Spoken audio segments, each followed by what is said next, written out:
إن الحمد لله نحمده ونستعينه ونستغفره ونعوذ بالله من شرور أنفسنا ومن سيئات أعمالنا من يهد الله فلا مضل له ومن يضلل فلا هادي له وأشهد أن لا إله إلا الله وحده لا شريك له وأشهد أن محمدًا عبده ورسوله يا أيها الذين آمنوا اتقوا الله وقولوا قولا سديدا يصلح لكم أعمالكم ويغفر لكم ذنوبكم ومن يطع الله ورسوله فقد فاز فوزا عظيما يا أيها الناس اتقوا ربكم الذي خلقكم من نفس واحدة وخلق منها زوجها وبث منهما رجالا كثيرا ونساء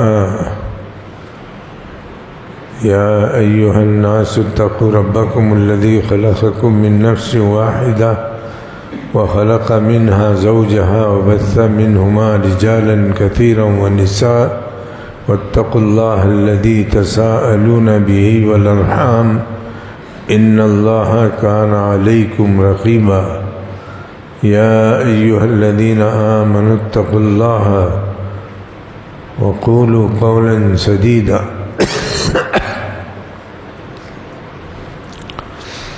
يا أيها الذين آمنوا اتقوا الله حق تقاته ولا تموتن إلا وأنتم مسلمون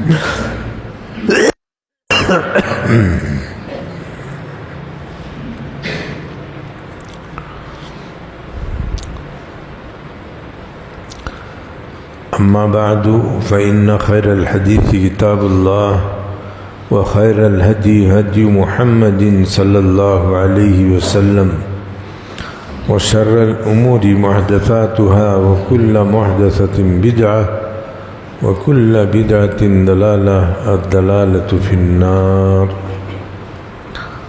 أعوذ بالله السميع العليم من الشيطان الرجيم من همزه ونفخه ونفثه بسم الله الرحمن الرحيم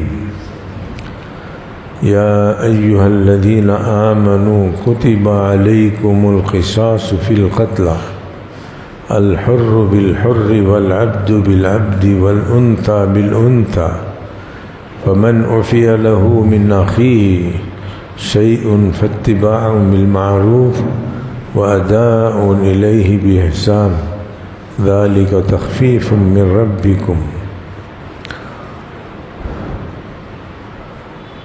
محترم حضرات گرامی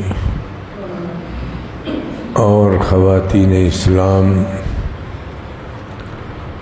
سب سے پہلے میں اللہ تعالیٰ کی تعریف بیان کرتا ہوں جو تمام تعریفوں کا اکیلا مستحق ہے۔ درود و سلام ہو محمد صلی اللہ علیہ وسلم پر اور تمام انبیاء علیہم الصلاۃ والتسلیم پر جنہوں نے اللہ تعالیٰ کے پیغامات کو اپنی اپنی امتوں تک امانت کے ساتھ پہنچایا۔ اس مختصر سی تمہید کے بعد گزشتہ جمعے اسی آیت کو ہم نے پڑھا اور اس کا پس منظر پیش کرنے کی کوشش کی۔ آج بھی اسی آیت کے تعلق سے ہم کو بات کرنی ہے کہ اللہ تعالیٰ کیا فرماتا ہے اور اس کے نبی کیا فرماتے ہیں۔ تو سنیے، اللہ تعالیٰ فرماتا ہے مساوات صرف اور صرف اسلام کے اندر ہے، آج بھی قیامت تک بھی۔ مساوات کے معنی برابری، اب یہاں ایک ہی صف میں کتنے لوگ بیٹھے ہوئے، عالم بھی ہیں، جاہل بھی ہیں، تاجر بھی ہیں، مختلف کام کرنے والے بیٹھے ہوئے ہیں، کوئی فرق نہیں، سب اللہ کے بندے ہیں، سب کو اللہ تعالیٰ نے اپنے بندوں میں شمار کیا ہے۔ اسی طریقے سے عید کی نماز کے اندر بھی مساوات کو مقدم رکھا ہے۔ علامہ اقبال نے کہا تھا، ایک ہی صف میں کھڑے ہو گئے محمود و ایاز، نہ کوئی بندہ رہا نہ کوئی بندے نواز۔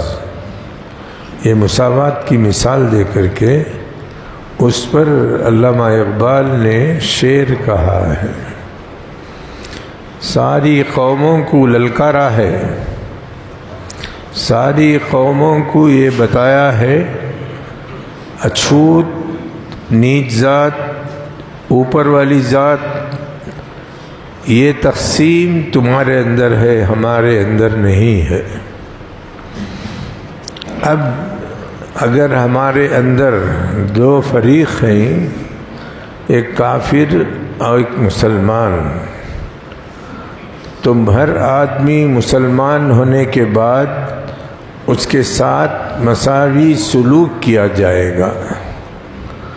اگر وہ کافر ہے، کفر کے کام کر رہا ہے جو اللہ اس کے رسول کو ناپسند ہے، تو اسے روکا جائے گا اور امر بالمعروف کیا جائے گا۔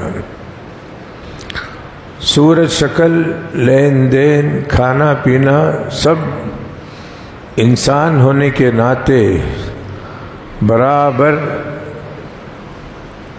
کرتے ہیں، لیکن تقسیم انسانوں کی سب سے پہلے کرنے والے یہ برہمن ہیں۔ برہمن ان کے ہاں 4 قسم کے انسان ہیں۔ کیا بھائی منوجی کے قوانین کے اندر لکھا ہے، جس میں منوجی کا معنی یہ ہے، علماء کے ہمارے اندر جو عالم لوگ ہیں ان کو علماء کہتے ہیں، ان کے عالموں کو منوجی کہتے ہیں۔ انہوں نے تقسیم کی ہے، انسان 4 طرح کے ہوتے۔ کیوں؟ اللہ تعالیٰ کی ذات کو 4 حصوں میں تقسیم کر کے منہ سے پیدا ہونے والے برہمن، منہ سے پیدا ہونے والے برہمن، دھڑ سے پیدا ہونے والے چھتری برہمن، پیروں سے پیدا ہونے والے رانوں سے وہ ہیں ویش، پیروں سے پیدا ہونے والے شودر۔ سب سے برتری برہمنوں کو ہے، اس کے بعد چھتری بمن کو ہے۔ یہ دونوں گروپوں کے ساتھ ناانصافی ہے، اور ان کو اچھوت سمجھ کر کے ان کے کام تقسیم کرتے ہوئے ان کے منوجی نے لکھا ہے کہ یہ پیشاب پاخانہ صاف کریں گے، اور برہمنوں کو، چھتری برہمنوں کو جتنی چیزیں ہیں وہ سب تقسیم کریں گے، اور چھتری بمن حکومت چلائیں گے، پیور بمن بھیک مانگیں گے، ان کو کسی کام کرنے کی ضرورت نہیں۔ اس طریقے سے ان کو تقسیم کرنے کے بعد تسلی اور راحت ہوئی، مگر ہمارا اسلام چیخ چیخ کر کے کہتا ہے، کلکم من بنی آدم وآدم من تراب، تم سب آدم کے بچے، بھنگی ہو، حاکم ہو، دولت مند ہو، کوئی بھی ذات کا ہو، یہ سب اللہ کے بندے ہیں اور اللہ کے غلام ہیں۔ اونچ نیچ ان کے درمیان میں نہیں ہوگی۔ یہ کون سبق دے رہا ہے؟ اسلام۔ اسلام کو چھوڑ کر کے جتنے بھی جعلی مذہب ہیں ان کے اندر اچھوت ہے۔ اچھوت کی تو مثال میں کئی بار دے چکا ہوں، اور اچھوت کی مثالیں بہت ہیں۔ آج بھی آپ کو سبق یاد دلانے کے لیے ان کی تقسیم کو بھونڈی تقسیم ساری دنیا نے شمار کیا ہے۔ برہمن کے کرتے کو یہ جو بسان کھانے والے ہیں وہ لگنا نہیں ہے، لگے تو ان کی چیز میلی ہو گئی، خراب ہو گئی، اسے دھونا ضروری ہے۔ کس کا عقیدہ ہے یہ؟ برہمنوں کا۔ کلکتہ میں ایک مولوی صاحب صبح صبح جا رہے تھے، ادھر سے بنگی لے کر کے دودھ کی برہمن گزر رہا تھا، مولوی صاحب کی شیروانی لگ گئی، اٹھا کر کے پھینک دیا۔ کیا میرا دودھ گندا ہو گیا، برتن خراب ہو گیا۔ لوگوں میں واویلا کرنے لگا، سب لوگ جمع ہو گئے۔ ہو جانے کے بعد مولوی صاحب کے دل میں بات آئی، جب ہم الگتے ہیں تو گندے ہو جاتے ہیں وہ لوگ، ہم بھی یہی کام کریں گے۔ تھوڑی دیر کے بعد مولوی صاحب اپنی شیروانی اٹھا کر کے پھینک دی۔ کیا بھائی، میری شیروانی گندی ہو گئی، کیوں؟ یہ برہمن کا بچہ لگ گیا۔ یہ کہنا تھا۔ کھول جوڑ کے لیے لوگ جمع ہوئے، تب اس وقت دودھ کی قیمت ہو سکتا ہے 2 روپے 3 روپے ہو، شیروانی کی قیمت 8-10 روپے ہے۔ برہمن سے کہا گیا، ایک کام کر، تیری دودھ کے پیسے ہم دے دیتے ہیں، تو اس کی شیروانی کے پیسے دے دے۔ کہاں دے گا؟ معاملہ حل ہو گیا، وہ اپنی جگہ چلے گئے، یہ بھی اپنی جگہ چلا گیا۔ دوسرا قصہ، ایک بادشاہ تھا جبلہ کا، تو تھوڑے دن پہلے واقعہ سنایا میں آپ کو، مساوات کے خلاف اس نے اپنے کو پسند کیا۔ عمر رضی اللہ تعالیٰ عنہ نے مساوات کا سبق دیتے ہوئے غریب کی ناک توڑنے پر اس کی ناک توڑنے کی دھمکی دی۔ پریشان ہو گیا، ہم لوگ بادشاہ لوگ ہیں، ہم کو کوئی مار نہیں سکتا، ہم جسے چاہے ماریں۔ عمر رضی اللہ تعالیٰ نے بتایا کہ تو بھی انسان ہے، وہ بھی انسان ہے، تو مالدار ہوا تو کیا ہوا، انسان ہونے میں تو ایک ہے، بلا قصور تو نے اس کو مارا کیوں؟ اب تو بھی ویسے ہی مار کھا لے، تیری بھی ناک ٹوٹ جائے، بدلہ برابر ہو جائے گا۔ کیوں؟ اللہ تعالیٰ نے فرمایا وَلَكُمْ فِي الْقِصَاصِ يَا حَيَاتٌ يَا أُولِي الْأَلْبَابِ، یہ اللہ تعالیٰ کا حکم ہے۔ دوسرے دن سختی کی عمر نے رضی اللہ تعالیٰ عنہ، وہ بادشاہ مہلت مانگ کر کے رات بھاگ گیا۔ کیوں؟ وہ ایک غریب کی چادر پیر میں آنے سے اس کی ناک گر گیا، اور گرنے کے بدلے میں اس کی ناک توڑ دی۔ یہ ظلم بہت زمانے تک چلتا رہا۔ اب برہمن ہمارا ہی چاٹ رہے ہیں۔ کیوں؟ بچپن میں کمی پور میں ہم لوگ پڑھتے تھے، وہاں ہوٹل تھا ایک برہمن کا۔ ہم کو اچھوت سمجھ کر کے، خصوصاً گاؤ خصاب بولے تو ان کی اماں کو کاٹ کر کھانے والے، ان کی امائیں ہمارے پیٹ میں بھری ہوئی ہیں، ہمارا پیٹ پوجا کے لائق ہے۔ کیوں؟ ان کی اماں ہمارے پیٹوں میں ہے۔ مگر یہ بیوقوف گائے کی پوجا کرتے ہیں۔ پوجا تو کس کی کرنا چاہیے؟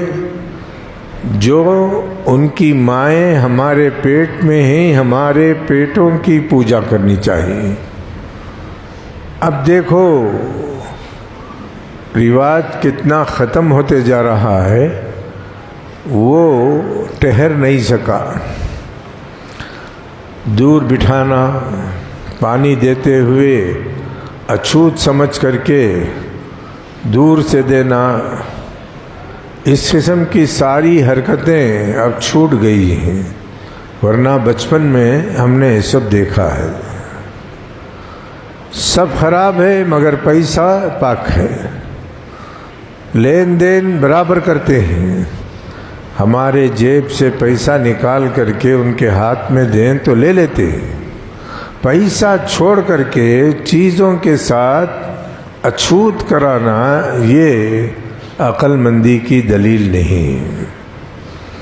اور ایک بادشاہ برہمن کا صبح سویرے شکار کے لیے نکلا۔ ادھر سے مچھلارا اپنی مچھلیاں پکڑنے کے لیے جالا اٹھا کر کے نکلا۔ دونوں کا آمنا سامنا ہوا۔ راجا نے کہا اس کو پکڑ کر کے بند کر دو، یہ منحوس آدمی ہے، یہ مجھے سب سے پہلے دیکھ لیا اور میں اسے دیکھ لیا،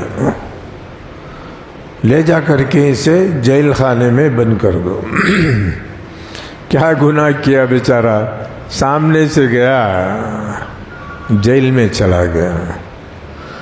اور یہ بادشاہ شکار کو گیا تو شکار خوب مل گیا، ہرن وغیرہ ساری چیزیں مار کر کے واپس ہوا تو بڑا خوش ہوا۔ مچھلارے کو بلایا اور اسے چھوڑ دیا، جاؤ تم اپنے راہ چلو۔ اسے بڑا تعجب ہوا، مجھے کیوں جیل میں بھیجا؟ بادشاہ میں ایک سوال کرنا چاہتا ہوں، ذرا غور سے سنو سوال اس کا۔ مچھلارے نے کہا، بادشاہ تیری صورت دیکھا جیل کو چلا گیا، میں تیری صورت دیکھا مجھے سزا جیل کی ہوئی، تو میری صورت دیکھا تجھے زیادہ سے زیادہ شکار مل گیا، تو منحوس ہے میں منحوس ہوں، بتاؤ بادشاہ منحوس۔ اسے دیکھنے کے بعد جیل میں جانے والا منحوس بتایا گیا تو بادشاہ منحوس ہے۔ اسے دیکھ کر ایک آدمی جیل میں چلا جاتا ہے اور جو سامنے والا ہے اسے دیکھ کر کے جیل میں چلا جاتا ہے۔ بڑے افسوس کی بات ہے، اب بھی ہمارے مسلمانوں میں یہ بد عقیدگی موجود ہے۔ حجام صاحب کے سامنے گھر نہیں ہونا۔ اگر حجام صاحب کے سامنے آپ نے کرائے کا خاص مکان لیا ہے تو فوراً بیچ دو، یہ نحوست ہے۔ دھوبی کے گھر کے سامنے تمہارا گھر نہیں ہونا۔ ایسے چند پیشے والوں کو انہوں نے نشاندہی کی ہے، ان کے گھروں کے سامنے مسلمان کا گھر نہیں رہنا۔ اب تو دنیا کے سب سے بدبخت یہ مسلمان ہیں جو کافروں سے زیادہ بدتر ہیں۔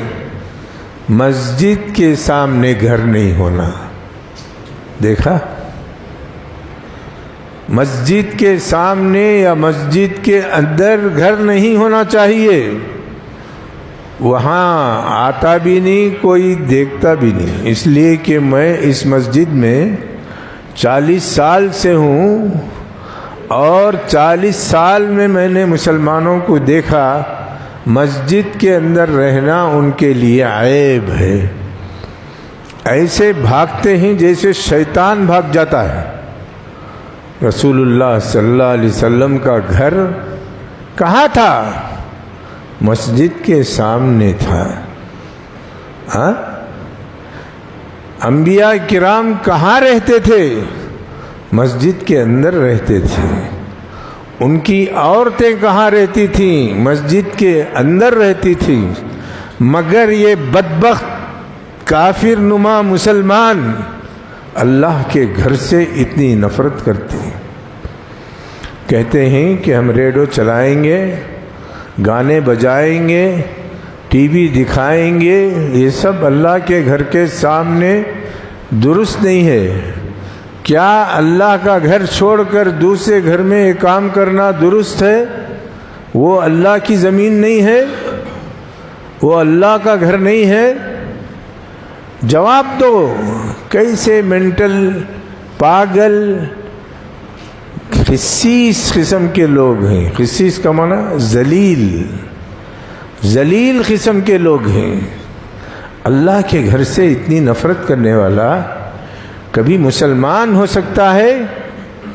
اللہ کے رسول صلی اللہ علیہ وسلم نے صحابہ کرام کو فرمایا احب البقاع الی اللہ المساجد واسوأها الاسواق. اللہ کے نزدیک سب سے پیاری جگہ مسجدیں ہیں. سب سے پیاری جگہ مسجدیں ہیں. کس کے پاس؟ اللہ جو اس دنیا کا مالک ہے، آسمانوں کا مالک ہے، ہمارا مالک ہے. اس کے نزدیک سب سے پیاری جگہ مسجد. آپ مسجد میں تھوڑا وقت گزاریں گے تب بھی ثواب. یہاں سے مسجد کا خیال کرتے ہوئے جائیں گے تب بھی ثواب.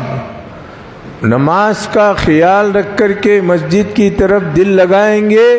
ارے رسول اللہ صلی اللہ علیہ وسلم نے فرمایا ہے اللہ کے سائے کے نیچے ہوگا. سبحان اللہ. کیا ہوگا؟ مسجد کا خیال رکھتے ہوئے 5 وقت نماز کو آنے کا جو تہیہ کیا ہوا ہے، ایسے شخص کو رسول اللہ صلی اللہ علیہ وسلم نے فرمایا یہ اللہ کے سائے کے نیچے ہے. بتاؤ، اللہ کا سایہ پسند نہیں؟ بے وقوف قسم کے لوگ کہتے ہیں کہ رسول اللہ صلی اللہ علیہ وسلم کا سایہ نہیں پڑتا. پھر کس کا پڑتا ہے؟ جب اللہ کا سایہ ہے تو نبی کا بھی سایہ ہے. ہجرت کرتے وقت سراقہ بن مالک کو لوگوں نے آ کر کے کہا کہ ہم نے 3 سائے دیکھے. ایک ابو بکر صدیق کا رضی اللہ تعالیٰ عنہ، دوسرا رسول اللہ صلی اللہ علیہ وسلم کا، تیسرا عبداللہ بن اریقط کا. جو مدینے کے راستے میں جا رہے تھے ان کے سائے نظر آ رہے تھے. نہیں ہے رسول اللہ صلی اللہ علیہ وسلم کا سایہ. پھر کیا تھے آپ؟ انسان نہیں تھے، فرشتے تھے. فرشتوں کو تو کھانے پینے کی بھی ضرورت نہیں، صرف اللہ کی تسبیح سے ان کا پیٹ بھر جاتا ہے.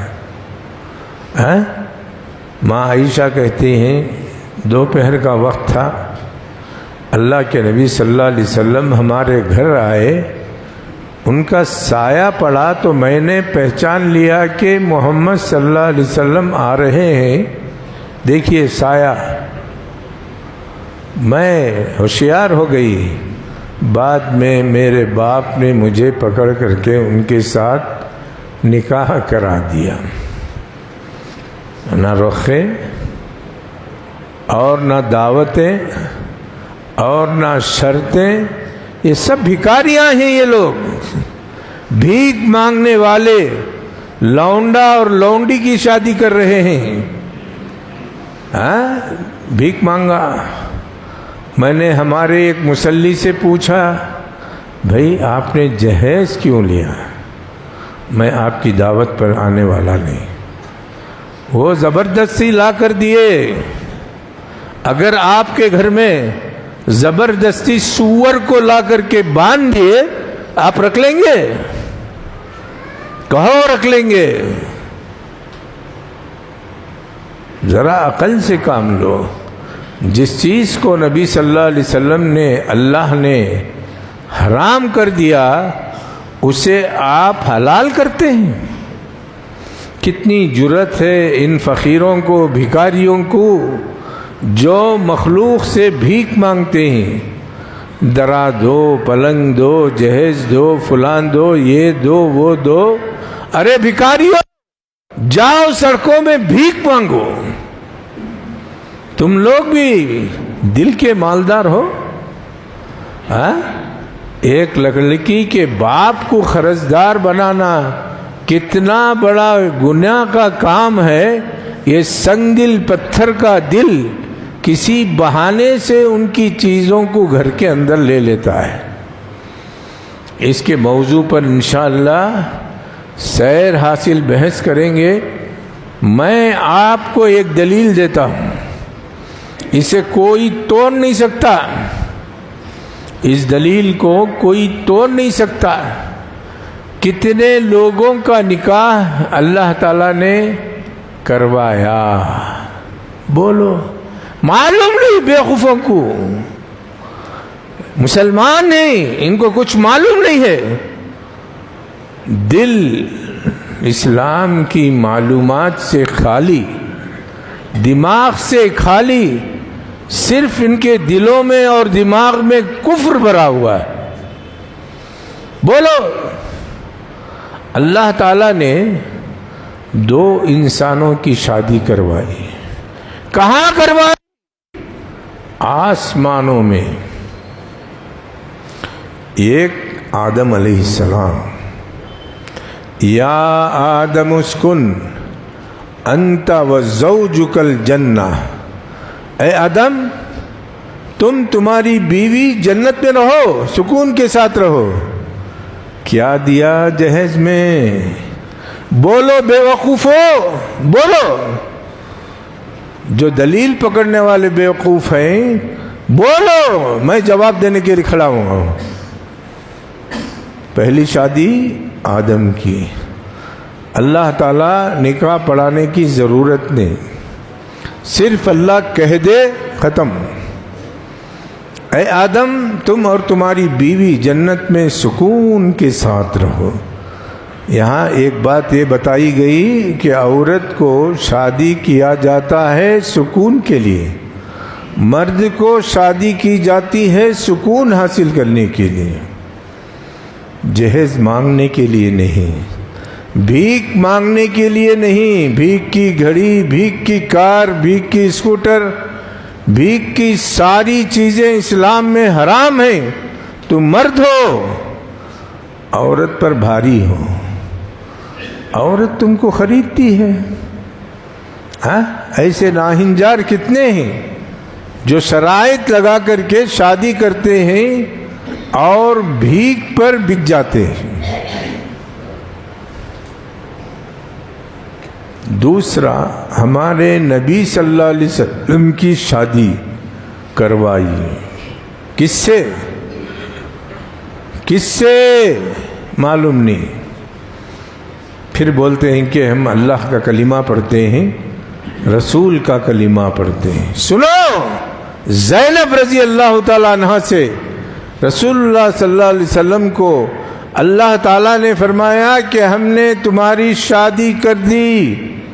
فلما قضى زید منها وطرا زوجناکها، زید کی بیوی زید طلاق دینے کے بعد اس کی عدت گزار رہی تھی، عدت گزرنے کے بعد اللہ تعالیٰ محمد صلی اللہ علیہ وسلم کو حکم دے رہا ہے جاؤ زینب کے پاس چلے جاؤ۔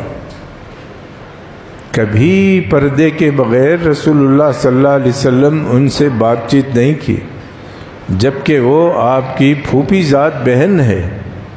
اب اللہ تعالیٰ حکم دے رہا ہے، رسول اللہ صلی اللہ علیہ وسلم کے دل میں یہ خیال آ گیا کہ میں زید کو پال پوس کر کے بڑا کیا اور زینب کے ساتھ اس کی شادی کر دی، اللہ تعالیٰ زینب کو مجھے حلال کر رہا ہے، لوگ کیا کہیں گے؟ دیکھا کس کے دل میں بات آئی؟ پیغمبر کے۔ اللہ تعالیٰ نے ان سے پوچھا اے محمد اتخشى الناس، لوگوں سے ڈرتے ہو؟ واللہ احق ان تخشاه، اللہ حقدار ہے اس سے ڈرنے کا۔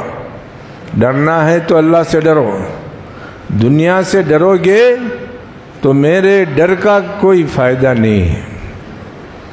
اب اللہ کے نبی صلی اللہ علیہ وسلم کو جب یہ حکم ملا تو زینب رضی اللہ تعالیٰ عنہا کچھ پکا رہی تھی، اچانک داخل ہو گئے تو سمجھ گئی کچھ اللہ کا حکم نازل ہوا ہے۔ وہ کیا ہے؟ اللہ نے میری شادی کر دی ہے۔ کہاں؟ آسمانوں میں۔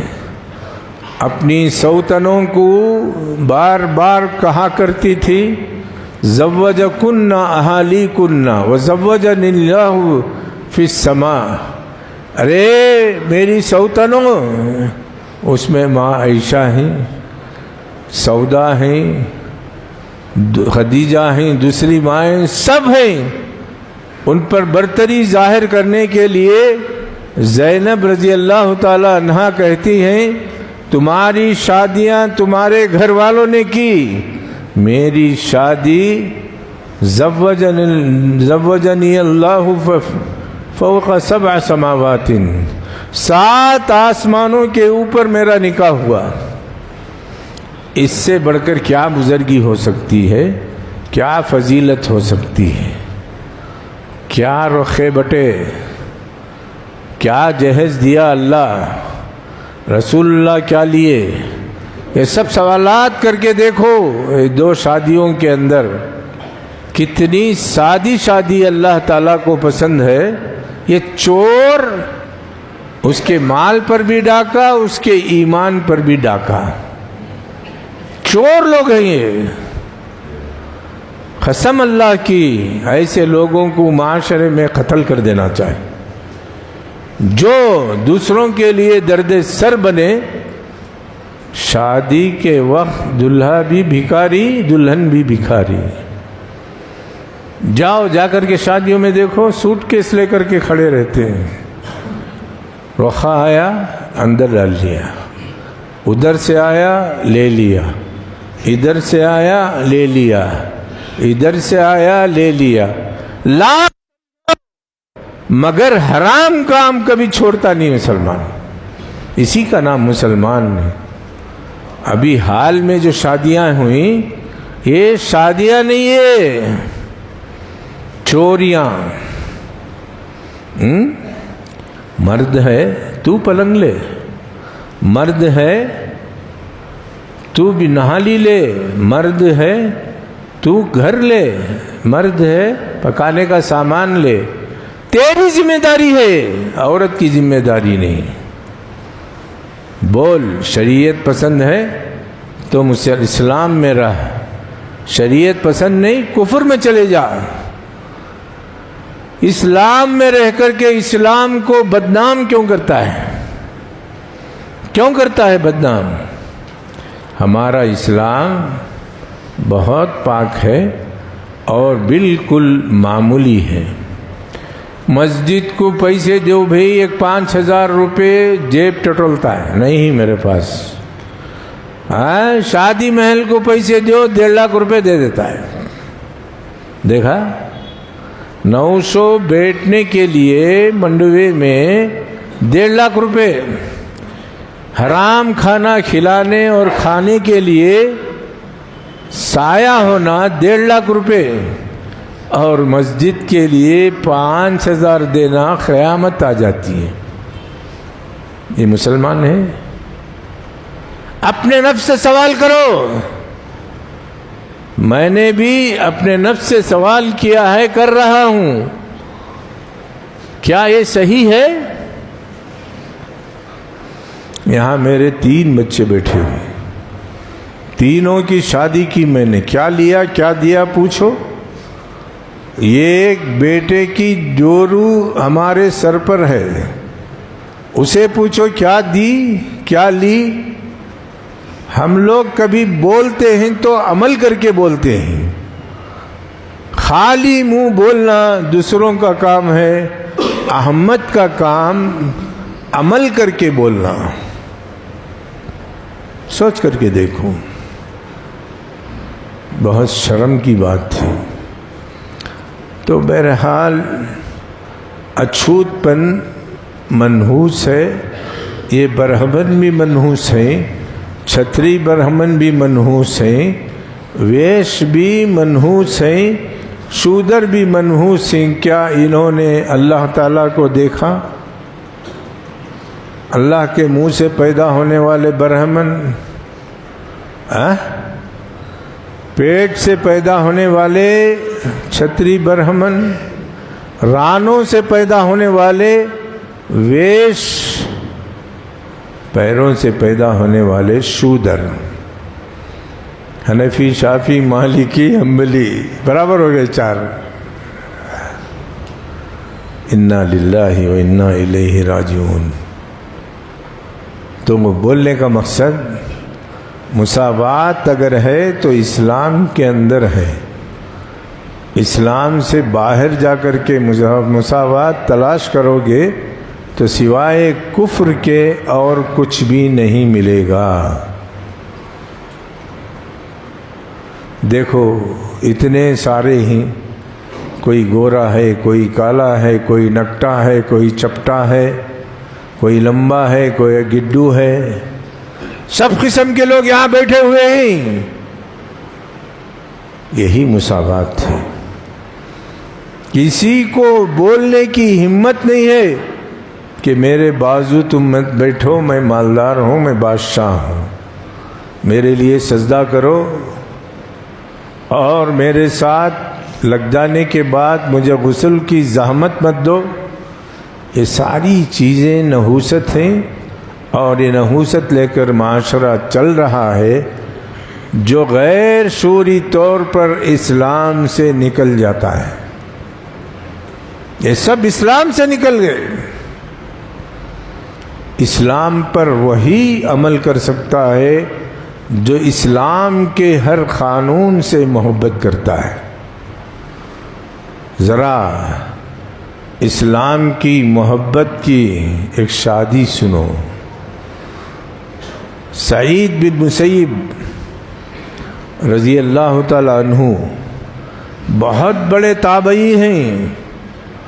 ان کا درجہ صحابہ میں آتا ہے، یا انہی کے مقابل لوگ ان کو سمجھتے ہیں. کون لوگ؟ محدثین.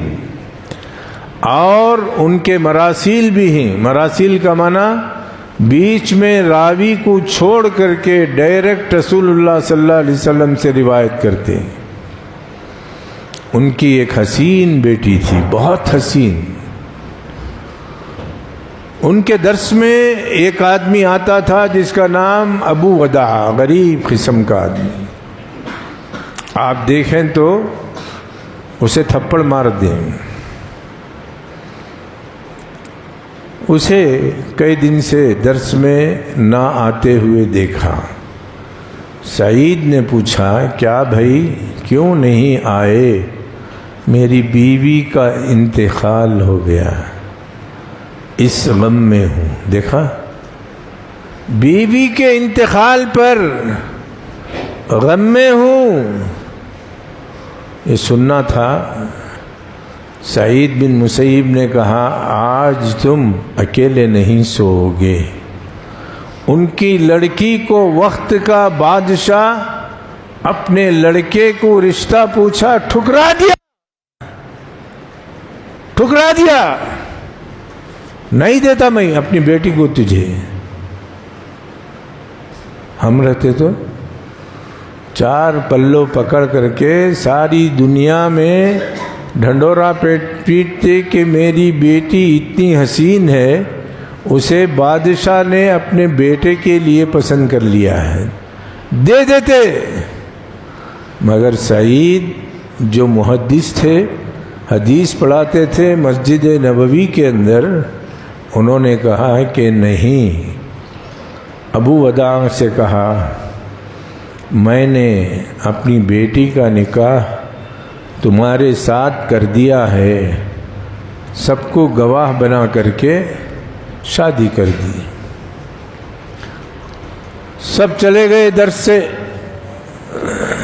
سعید رضی اللہ تعالیٰ عنہ درس کے بعد رات میں ان کے گھر پہنچے، دروازہ پیٹا، اندر سے آواز آ گئی، کون؟ انہوں نے کہا سعید۔ ابو وداع پوچھتے ہیں کون سعید؟ پورے سوالات پوچھنے کے بعد دروازہ کھولا کہ میرے استاذ ہیں۔ دروازہ کھولنے کے بعد کیا کیا معلوم؟ کبھی تم نہیں کر سکتے ویسا، اس حدیث پر آپ عمل نہیں کر سکتے، بے حیا لوگ ہیں، بے شرم لوگ ہیں۔ دروازہ کھلنے کے بعد سعید بن مسیب نے کہا آج تم اکیلے سو گے، مجھے یہ ناپسند تھا، میں نے تو تمہارا نکاح پڑھا دیا ہے، اب بیٹی کو رخصت کرنے کے لیے آیا ہوں، ہاتھ دو، اس بچی کا خیال رکھ لو۔ چلے گیا، نہ بیٹھا، نہ بات چیت کی، چائے پیا، کھجور کھایا، کچھ نہیں۔ یہ اللہ سے ڈرنے والوں کا کام ہے۔ شیطان کے دوست ڈھنڈورا بجاتے ہیں، پیٹتے ہیں، رقعہ جات ہزاروں روپے کے چھاپ کر کے مسجد کو شرم دلاتے ہیں۔ تیری عزت ہمارے دلوں میں نہیں ہے، اللہ کے پاس ہو تو ہو، مگر ہمارے دلوں میں نہیں ہے۔ اتنا ناکارہ مسلمان ہے، اتنا بے حیا مسلمان ہے، اتنا غلط کام کرنے والا مسلمان ہے، پھر کہتا ہے کہ میں مسلمان ہوں۔ آپ کو کوئی حق نہیں ہے مسلمان کہنے کا۔ بولو اس کے ساتھ راجپوت ہوں، راجپوت مسلمان ہوں، راجپوت کے پورے کام کرتا ہے، اسلام کا نام لیتا ہے، بے حیا ہے یہ شخص۔ تو بولنے کا مقصد، اتنی سادی شادیاں اللہ تعالیٰ نے آدم کی کروائی، رسول اللہ صلی اللہ علیہ وسلم کی کروائی، نہ جہیز نہ بہیز نہ کفن نہ دفن۔ اللہ تعالیٰ کا طریقہ، نبی کا طریقہ ہم کو اپنانے کی اللہ تعالیٰ توفیق عطا فرمائے، اور ہم سب کو مضبوطی کے ساتھ اسلام کا راستہ پکڑنے، بدعات اور خرافات کو چھوڑنے کی توفیق نصیب فرمائے۔ وأقول قولي هذا واستغفر الله لي ولكم ولسائر المسلمين إنه هو الغفور الرحيم ورب الحليم۔